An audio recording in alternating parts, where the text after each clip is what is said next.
चलिए बढ़ते आगे और रुख अगली अहम जानकारी का करेंगे। कांग्रेस के कार्यकर्ता सम्मेलन में शामिल होने बाजपुर आ रहे हैं। पूर्व मंत्री यशपाल आर्य की गाड़ी पर भीड़ ने हमला कर दिया। बाद में यशपाल आर्य किसी तरह अपने समर्थकों के साथ कोतवाली पहुंचे।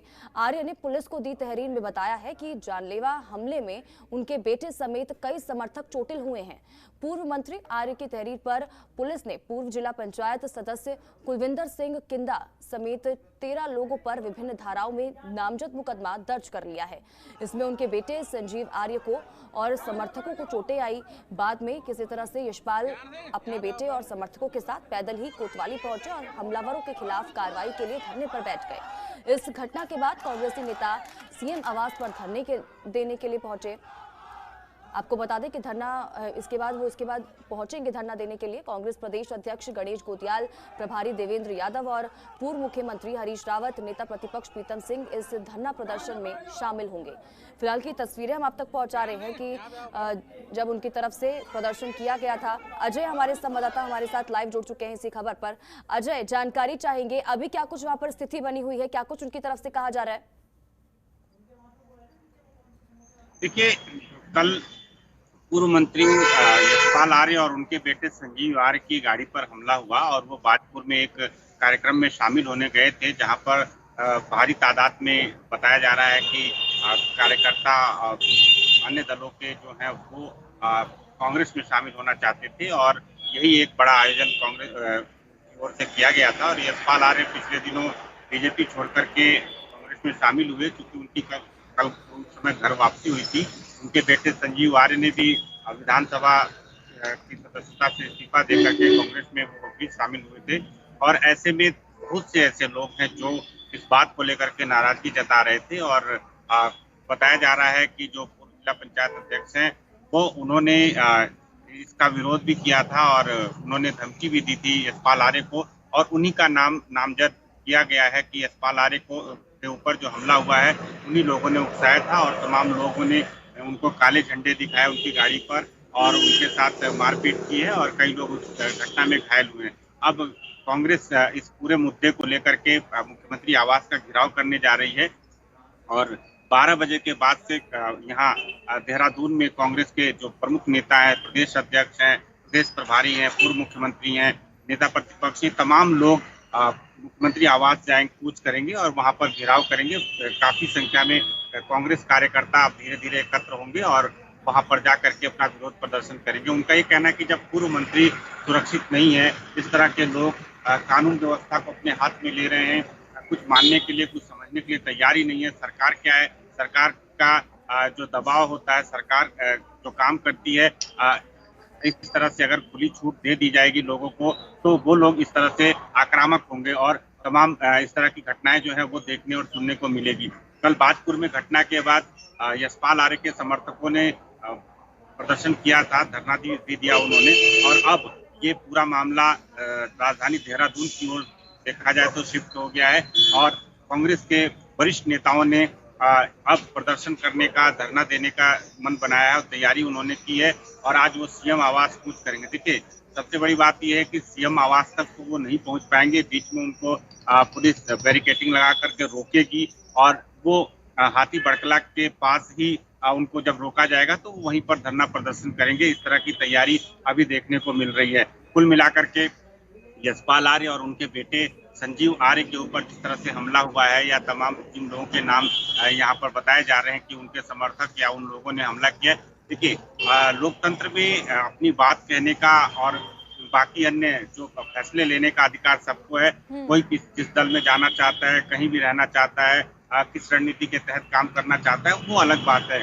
लेकिन अगर कहीं द्वेष भावना के तहत अगर उनके ऊपर आक्रमण हो रहा है या उनके साथ मारपीट की जा रही, किसी भी पार्टी के नेता के साथ, किसी भी छोटे पदाधिकारी के साथ या बड़े पदाधिकारी के साथ, मंत्री के साथ, तो ये ठीक नहीं है। जिस तरह के आरोप इस समय लगाए जा रहे हैं, कांग्रेस का यही कहना है कि इस तरह की जो घटना है वो निंदनीय घटना है और ऐसे में जिन लोगों के नाम बताए जा रहे हैं कि जिन लोगों ने भीड़ को उकसाया, जो लोग इस घटना में शामिल रहे, उनको तत्काल गिरफ्तार किया जाए। कानून व्यवस्था को हाथ में लेने का किसी को हक नहीं है, किसी को अधिकार नहीं है और ऐसे में जब पूर्व मंत्री के ऊपर इस तरह के हमले किए जा रहे हैं तो कांग्रेस इस समय पूरी तरह से अटैकिंग मोड में है और इस पूरे मामले को लेकर के मुख्यमंत्री आवास घेराव करने की चेतावनी दी है और आज 12 बजे के बाद कांग्रेस के तमाम कार्यकर्ता वरिष्ठ पदाधिकारियों के साथ, वरिष्ठ नेताओं के साथ सीएम आवास कूच करेंगे। कुल मिलाकर के जो आपसी द्वंद्व का, राजनीतिक प्रतिद्वंद्विता का ये मामला सामने देखने को मिल रहा है।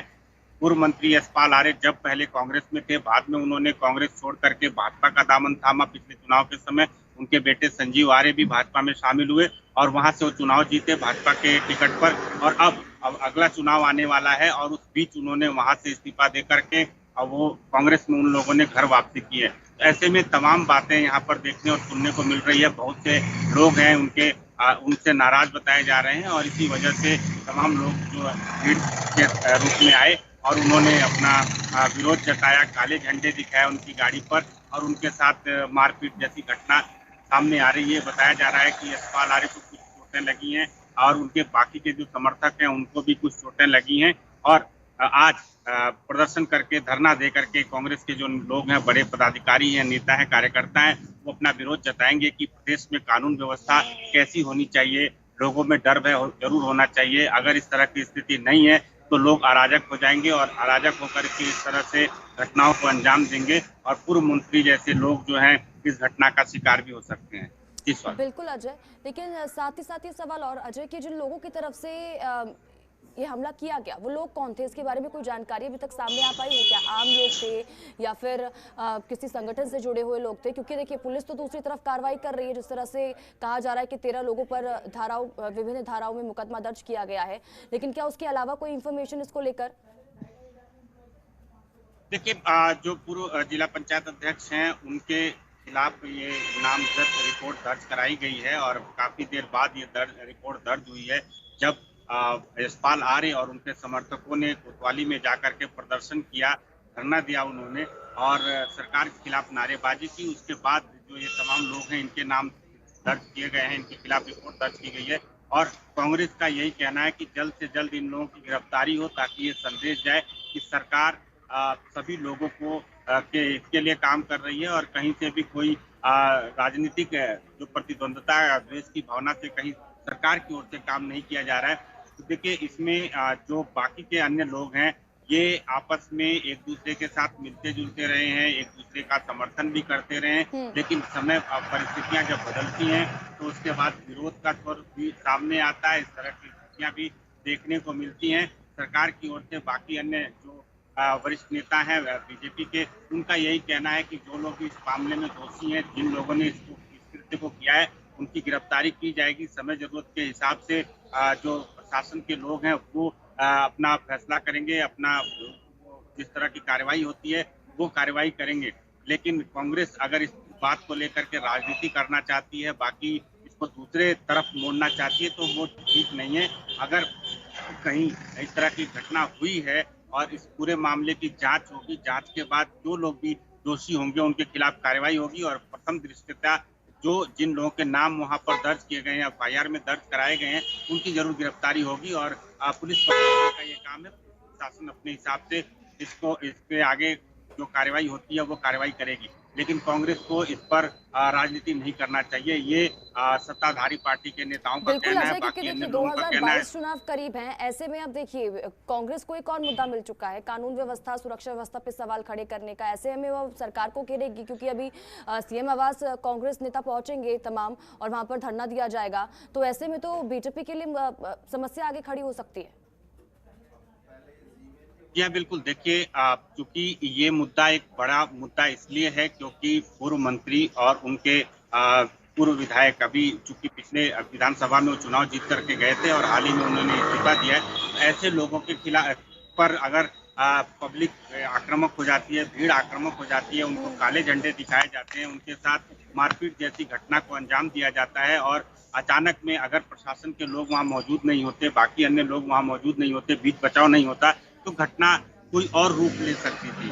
भीड़ को संभाल पाना काफी मुश्किल होता है और ऐसे में जिस तरह के आरोप कांग्रेस की ओर से लगाए जा रहे हैं और जिस तरह की अब राजनीति यहाँ पर देखने को मिल रही है, तो जाहिर है जैसा आपने सवाल किया एकदम ये पूरी तरह से सवाल सही भी है, क्योंकि अगर इस तरह की स्थितियां सामने आएंगी तो बीजेपी के लिए जवाब देना काफी मुश्किल होगा। अगर बीजेपी के कार्यकर्ता या बीजेपी से जुड़े पदाधिकारी इस मामले में संलिप्त पाए जाते हैं तो ये भी काफी मुश्किल रहेगा वहां पर समझाना, लोगों को बताना कि पार्टी के जो बड़े नेता हैं उनका इसमें कोई रोल नहीं है। अचानक भीड़ ने रुख बदला और इस तरह से कार्रवाई की गई, काले झंडे दिखाए, कौन कौन से लोग शामिल रहे। ठीक है अजय, बहुत बहुत शुक्रिया इन तमाम जानकारी के लिए। अगली खबर पर भी आपसे अपडेट लेंगे, आप बने रहिए हमारे साथ।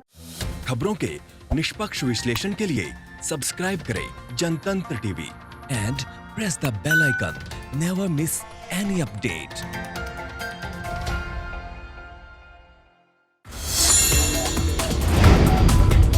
Download the Janatantra TV app, available on Google Play and App Store. Download it now.